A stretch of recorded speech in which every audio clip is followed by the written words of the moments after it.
ಒಂದು ಫೋನ್ ಕರೆಯಿಂದ ಕೋಟ್ಯಾಂತರ ರು ಹಣ ಕಳೆದುಕೊಂಡ ದಂಪತಿ. ಎಲ್ಲರಿಗೂ ಟೊಪ್ಪಿ ಕನ್ನಡ ಟಿವಿ ಯೂಟ್ಯೂಬ್ ಚಾನಲ್ಗೆ ಸ್ವಾಗತ ಸುಸ್ವಾಗತ ಅಂತ ಹೇಳ್ತಾ ವಿಡಿಯೋ ಶುರು ಮಾಡೋದಕ್ಕೆ ಮೊದಲು ಯಾರೆಲ್ಲ ನನ್ನ ಯೂಟ್ಯೂಬ್ ಚಾನಲ್ ಮೊದಲು ನೋಡ್ತಿದ್ರಿ ಅವರೆಲ್ಲರೂ ಸಬ್ಸ್ಕ್ರೈಬ್ ಮಾಡ್ಕೊಳ್ಳಿ ಮತ್ತು ಅಲ್ಲೇ ಪಕ್ಕದಲ್ಲಿರೋ ಬೆಲ್ಲೈಕನ್ನು ಪ್ರೆಸ್ ಮಾಡಿ ಗೈಸ್.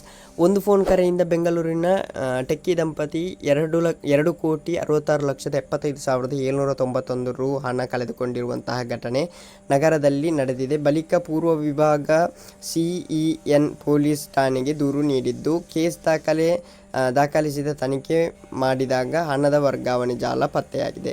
ಸುಮಾರು 50 ಅಕೌಂಟ್ಗಳಿಗೆ ಹಣ ಹೋಗಿರುವುದು ಪತ್ತೆಯಾಗಿದ್ದು, ಹಂತವಾಗಿ ಒಟ್ಟು 1,50,00,000 ರು ಪೊಲೀಸರು ಫ್ರೀಸ್ ಮಾಡಿದ್ದು, ನಂತರ ನ್ಯಾಯಾಲಯದ ಅನುಮತಿ ಪಡೆದು ವಾಪಸ್ ನೀಡಿದ್ದಾರೆ.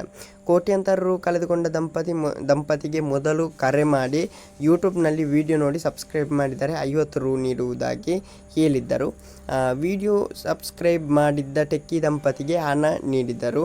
ನಂತರ ಟೆಲಿಗ್ರಾಮ್ ಗ್ರೂಪಿಗೆ ಆ್ಯಡ್ ಮಾಡಿ ಹೂಡಿಕೆ ಮಾಡಿದರೆ ಡಬಲ್ ಹಣ ನೀಡುವುದಾಗಿ ದಂಪತಿ ಆಮಿಷ ಒಡ್ಡಲಾಗಿತ್ತು. ಮೊದಲಿಗೆ 2-3 ಲಕ್ಷ ರು ಹೂಡಿಕೆ ಮಾಡಿದ್ದವರಿಗೆ ಲಾಭಾಂಶ ನೀಡಿದರು. ನಂತರ ಹಂತವಾಗಿ 2,66,75,791 ರು ದಂಪತಿ ಹೂಡಿಕೆ ಮಾಡಿದ್ದಾರೆ. ಹಣ ವಾಪಸ್ಸು ಪಡೆಯಲು ಮುಂದಾದಾಗ ಬಂದಿಲ್ಲ. ಪ್ರಶ್ನೆ ಮಾಡಿದಾಗ ಮತ್ತೆ 50 ಲಕ್ಷ ರು ಹೂಡಿಕೆ ಮಾಡಲು ಸೂಚಿಸಲಾಗಿದೆ. ಹೀಗಾಗಿ ಹೆದರಿ ದಂಪತಿಗಳು ಪೊಲೀಸರಿಗೆ ದೂರು ಹೇಳಿದ್ದಾರೆ. ಇದಕ್ಕೆ ಜಾಗೃತಿ ಆಗಿರಬೇಕಂತ ಹೇಳೋದು. ಓಕೆ, ಮುಂದಿನ ವೀಡಿಯೋದಲ್ಲಿ ಸಿಗೋಣ. ಅಲ್ಲಿರೋ ಲೈಕ್, ಶೇರ್, ಸಬ್ಸ್ಕ್ರೈಬ್ ಮಾಡಿ ಅಂತ ಹೇಳ್ತಾ ಥ್ಯಾಂಕ್ ಯು, ಬಾಯ್.